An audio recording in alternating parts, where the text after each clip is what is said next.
This program is brought to you by Stanford University. Please visit us at stanford.edu. Welcome to Uncommon Knowledge. I'm Peter Robinson. Joining me today, two colleagues of mine at the Hoover Institution, both economists, Ken Judd and John Taylor.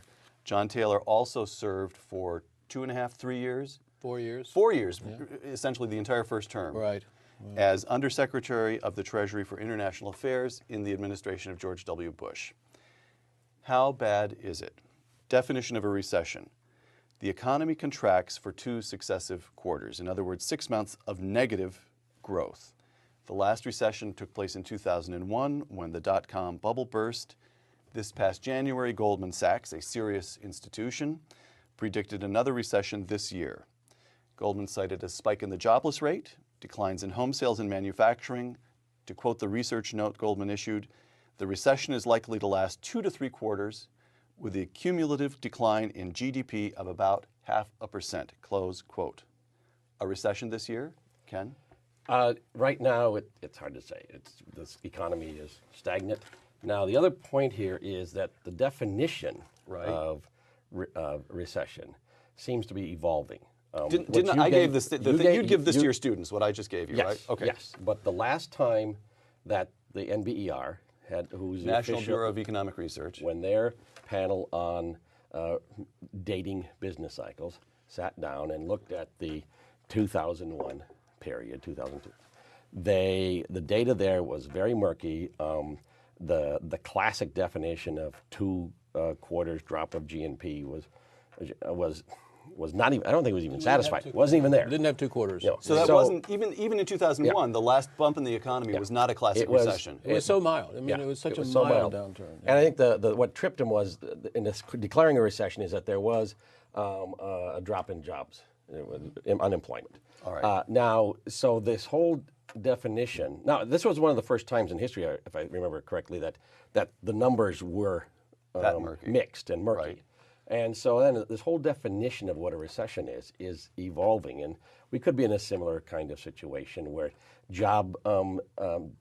number of jobs goes up or down, but maybe output doesn't. Well, what's happened actually for basically the last 25 years, since the early 80s, we've just had 2 recessions, and they've been very mild by historical standards, and 3 long expansions in between. So my feeling is if we are in a downturn, it's quite likely to be mild like the last 2. That's really the world we live in now. This gets me to my next question. Listen to 2 periods in American history, 1890 to 1945.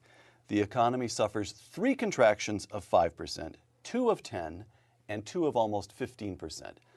You get an economy subject to convulsions during that period.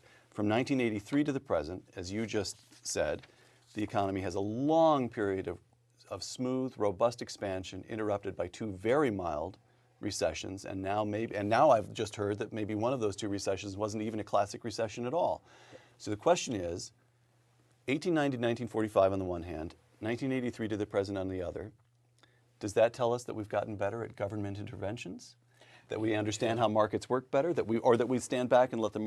Why? It's a good question. Economists have been researching it all over the place. But I feel a lot has to do with monetary policy. Finally getting it right to keep inflation low, keep that boom-bust cycle from coming back like it did. And you don't have to even go back so far, Peter. Just look at the 70s. Right. One recession after another, big recessions. It ended in November 1982, just little more than 25 years ago. And since then, that policy of getting inflation down, and it's also not just the United States. If you look around the world, it's the same kind of thing.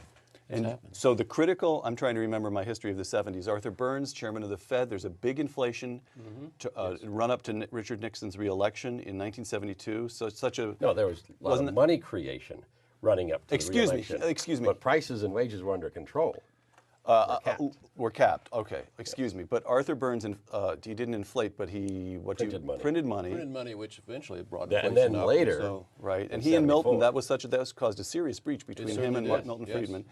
And then Volcker, as I recall, Milton Friedman of blessed memory pointed this out to me once: that Volcker only really started the Volcker, who is now kind of a saint in the monetary history, only really behaved well after Reagan took office. That in Carter you get a spike of money in the final year, and then he steps on the brakes, and it's unclear which. It's only in the early '80s that they've really adopted measured monetary, right? Reagan gave Volcker tremendous support in getting this inflation rate down. And Carter didn't give that much support. No way. Carter appointed Reagan, so you got to get the facts right. Appointed Volcker, of course. But you got to get the facts right. But the point is, Reagan supported that effort, and that made all the difference. And it took a lot of courage. Reagan was willing to take the recession in 1982. He was willing to support Volcker no matter what to get that inflation down. All right. So Volcker, interest rates in the summer of 1980 were quite high. Yes, they were. And by January of 1981, as I recall, they were in double digits.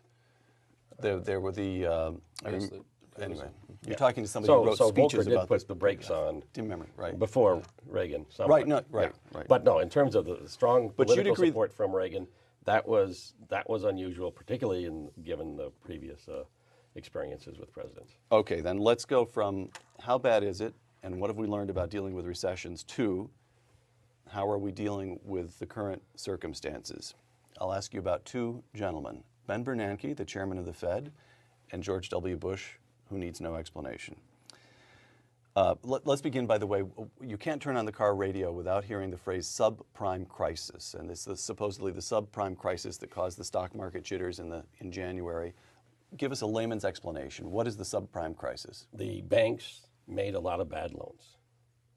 And these were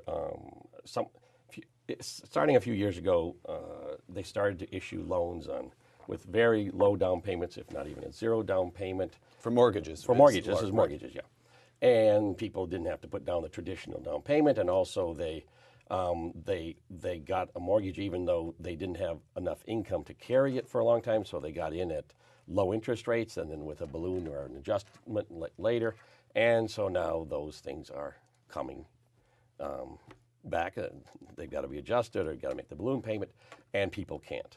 And another problem? So the other problem was that a lot of these financial institutions that own these things. By the way, neighborhood bank isn't in this business. The neighborhood bank issues the mortgage, resells it to a bundler who resells it to a big operation in New York, which then sells tranches of it, and so you end up with immensely enormous and complicated instruments. And the guys at the top, who have these big packages, right? They don't know how much bad stuff they had, right? And so they got nervous. Everybody got nervous. Credit tightens. Could I just add, before I want to get to Ben Bernanke, obviously, but could I just ask, isn't this an example of the kind of thing that a socialist would refer to as market failure? A mediocre analyst on Wall Street gets paid $500,000 a year. These people are paid enormous amounts to be able correctly to value these complicated instruments. And now we discover that there's not an institution in New York that understands the risk in its own portfolio because they were buying and selling these complicated instruments. Wow. Isn't that an example of capitalism collapsing? It makes big mistakes by individuals, and they should be accountable for it. No question about it. That's what we want capitalism, is to make sure people are accountable for the mistakes they make and they learn from it.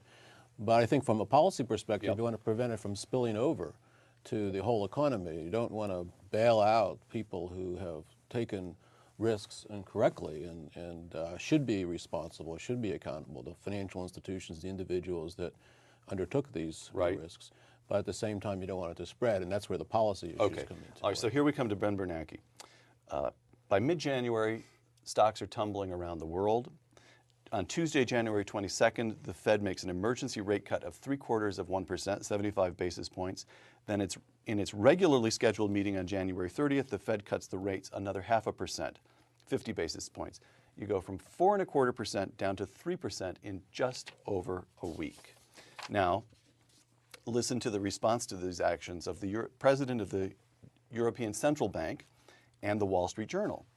In public statements, the Journal noted, Jean-Claude Trichet, throwing a little French pronunciation to raise the tone here, quote, came about as close as a member of the Brotherhood ever will to calling out a fellow central banker, Fed Chairman Ben Bernanke.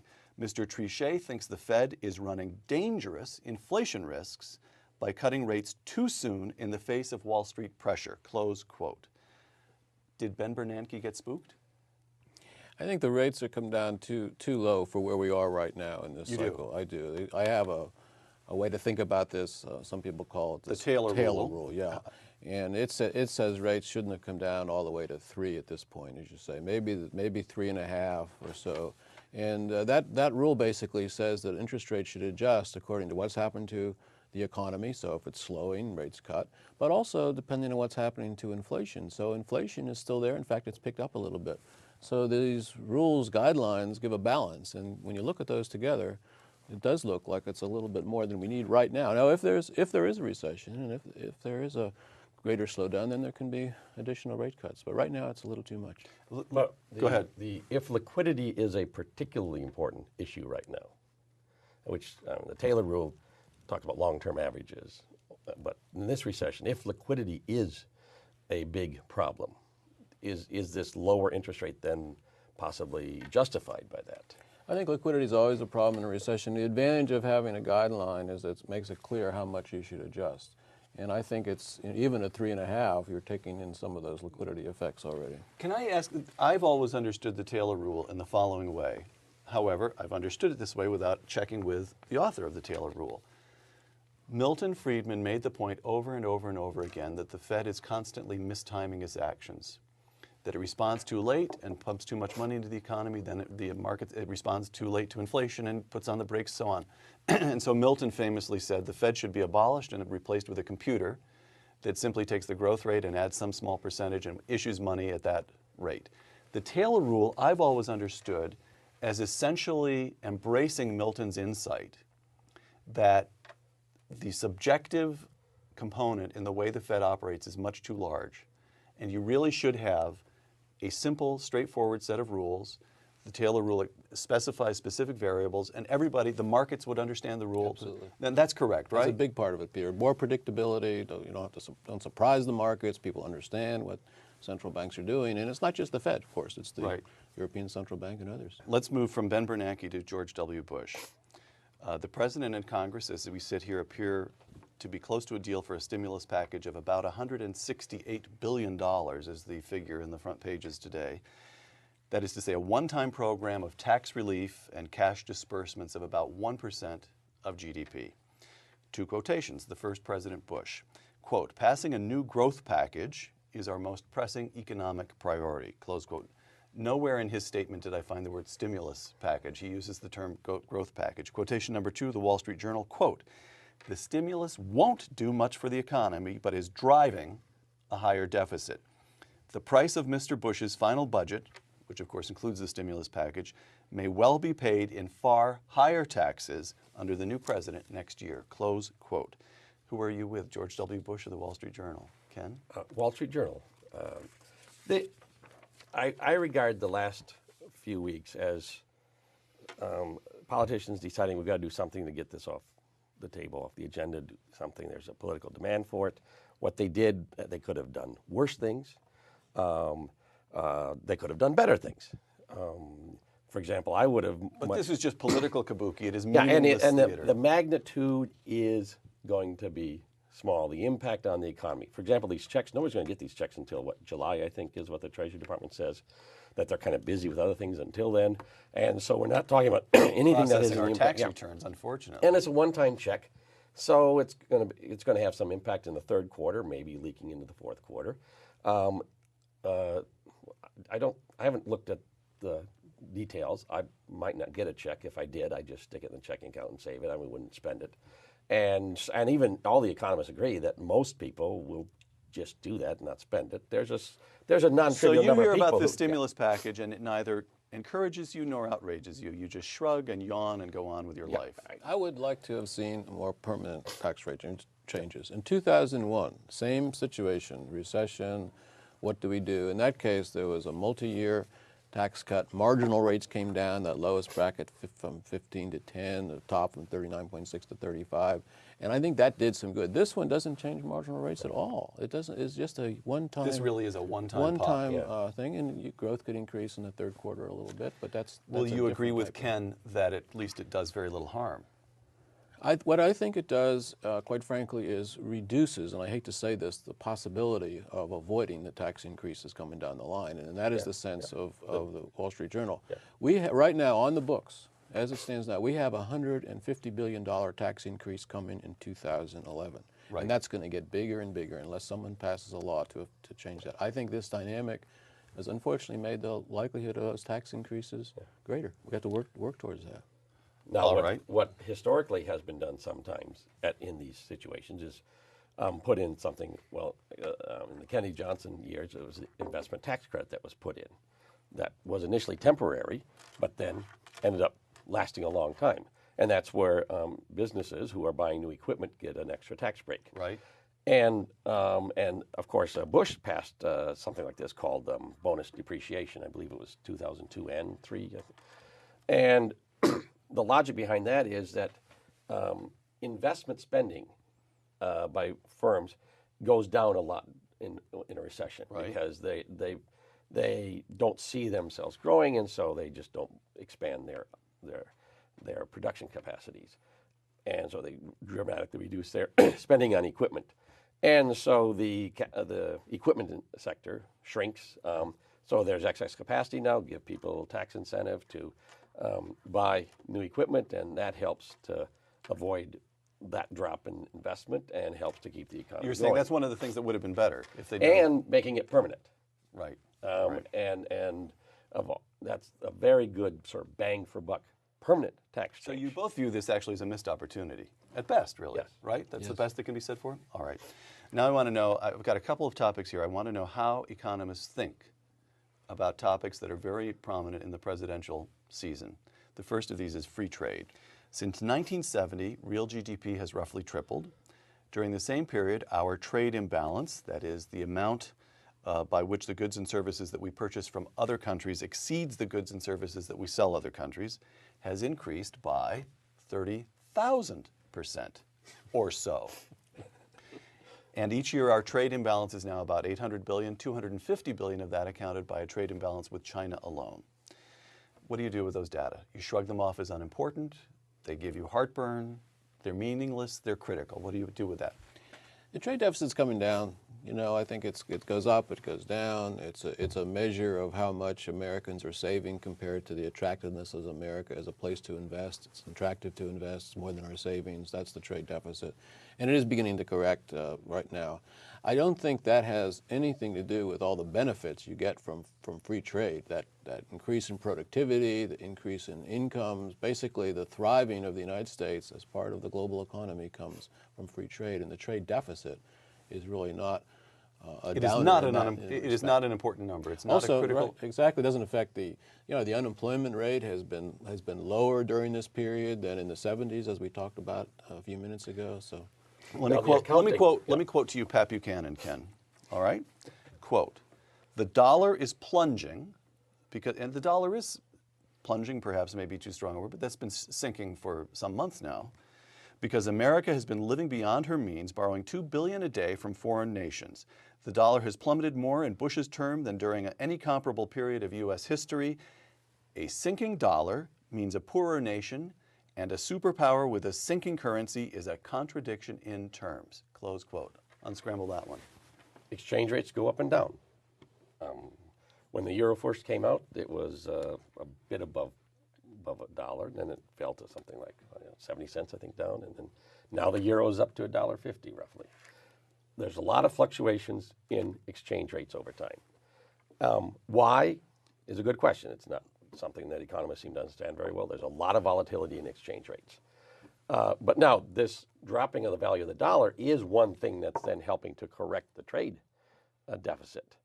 The other thing about the trade deficit to keep in mind is that offsetting some of that deficit is the fact that we have investments abroad and foreigners have investments here. What foreigners do is they put their money in nice, safe banks and get low interest rates, and then we invest in risky projects elsewhere. And over time, the pattern has been that we're making a higher rate of return on our investments overseas than what the foreigners are making here because they like safety.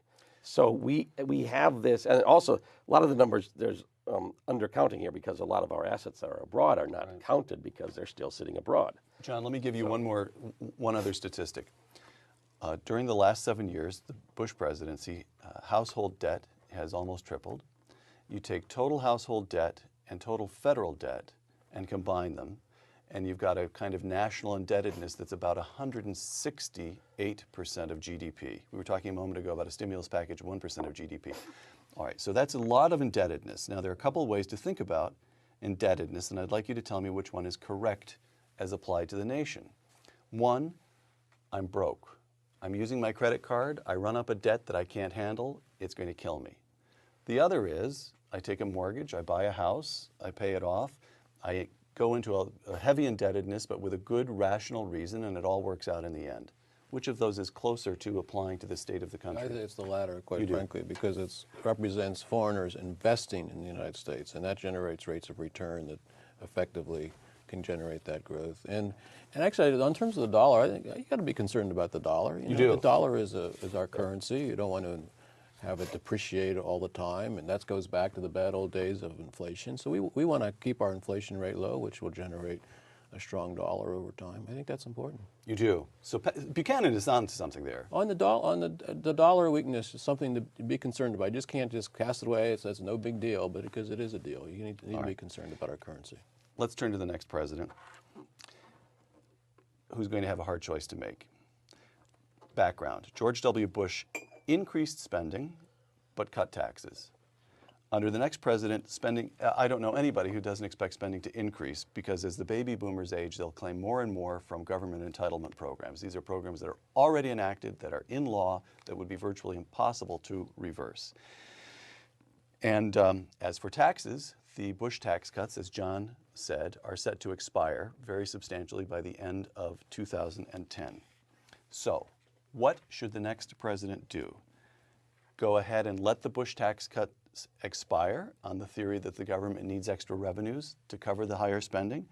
Or should he try to make the Bush tax cuts permanent? Ken Judd. Whatever the proposal is by anybody, Obama, Clinton, or McCain, I think it should be consistent. And so the question is not should you make the tax cuts permanent, but if you're going to make them permanent, where are you going to cut spending? Also the other elephant in the room is AMT. McCain also has proposed minimum tax. Has also proposed eliminating the AMT, which is another big loss of revenue for the government. So, if Ron Paul was elected president, then yes, make the Bush tax cuts permanent. And because he would eliminate 1/3 of the federal bureaucracy the next day, or try to. But McCain is not. McCain wants to increase What the you're military. saying effectively is the next president must raise taxes in a massive way, because you're saying you can only cut taxes if you cut spending, and nobody believes that we can cut somebody spending, right? down the road has to pay the bills. Somebody down the road has to pay the bills, either by cutting spending, cutting benefits, or raising taxes. What's the mix? And you can kick it down the road, but somebody down the road has to do it. Well, first of all, I think it's very important to make the tax cuts permanent to prevent the taxes from increasing. It would be really a large drag on the economy. The AMT is getting extended year by year anyway, so why not just deal with that one time and get it off the books? It's very confusing now. It just keeps getting extended. I don't think you need to cut in the sense of you're using it. It's basically slowing down the growth of a lot of these programs. It seems to me it's quite doable, and with the negative reaction so many people have had to the increase in spending, really from 01 to 05, it's until this year it's slowed down quite a bit. But I think that's what politicians do, and I think someone like McCain is. Let me add, here's the absolutely fundamental question, and it requires reflection on the experience of the last quarter century. And I begin by remembering, this is the way I begin most of my economic thoughts, a conversation that I had with Milton Friedman.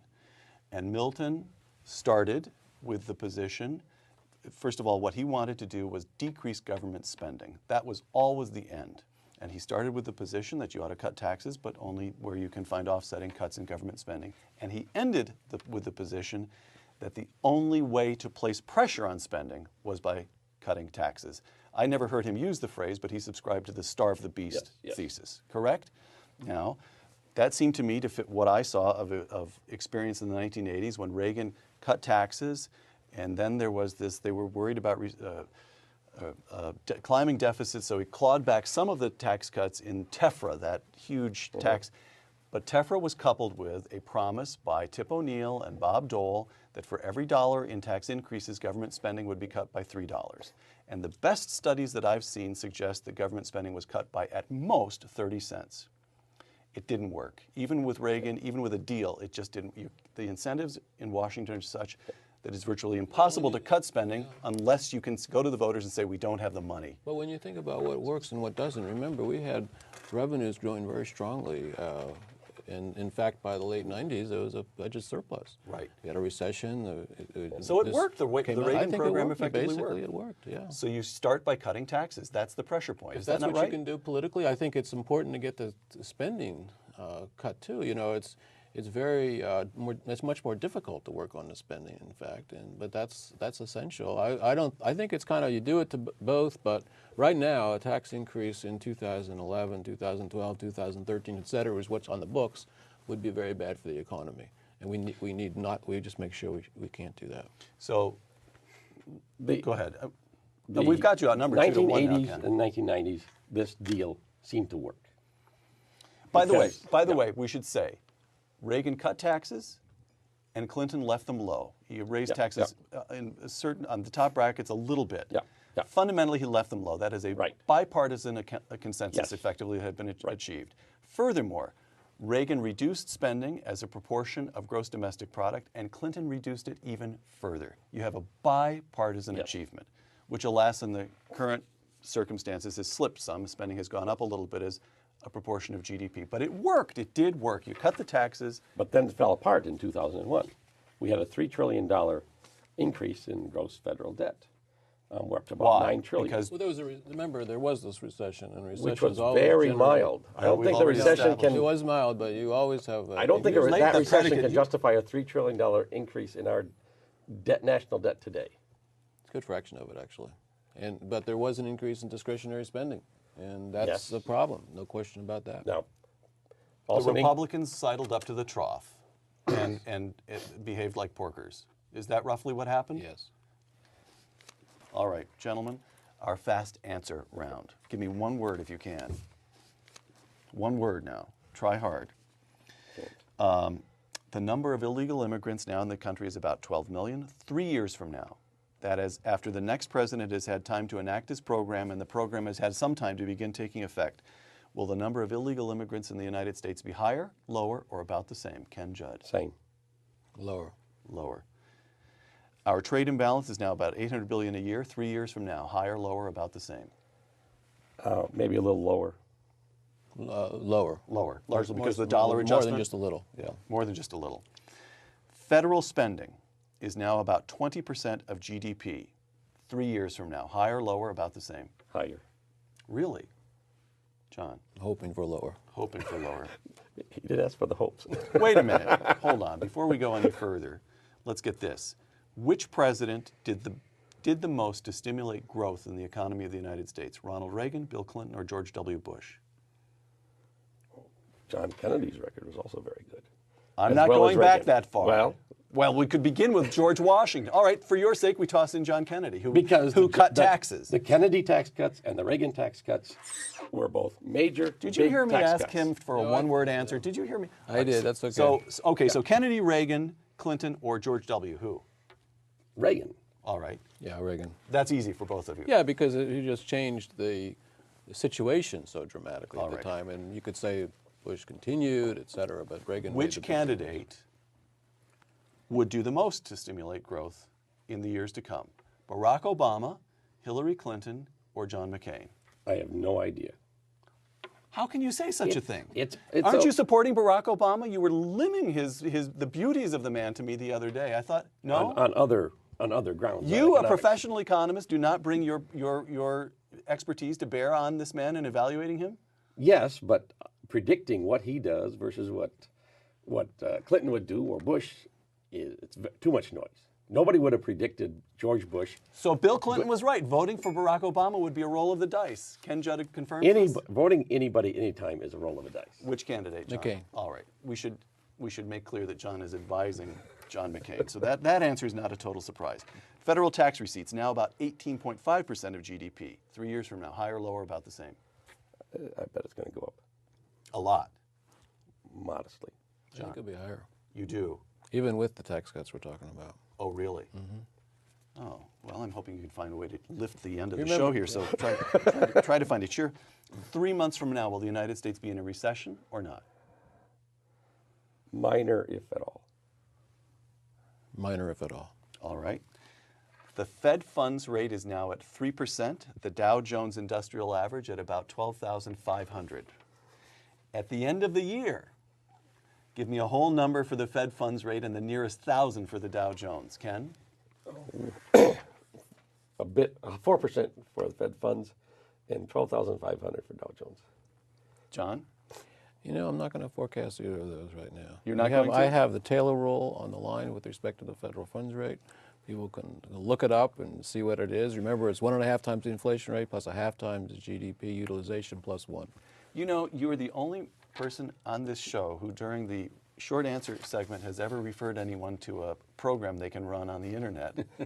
You can run the Taylor rule to get exactly the right, answer. yeah. John Taylor and Ken Judd, thank you very much. Thank you. This has been Uncommon Knowledge. I'm Peter Robinson with the Hoover Institution. Thanks for joining us.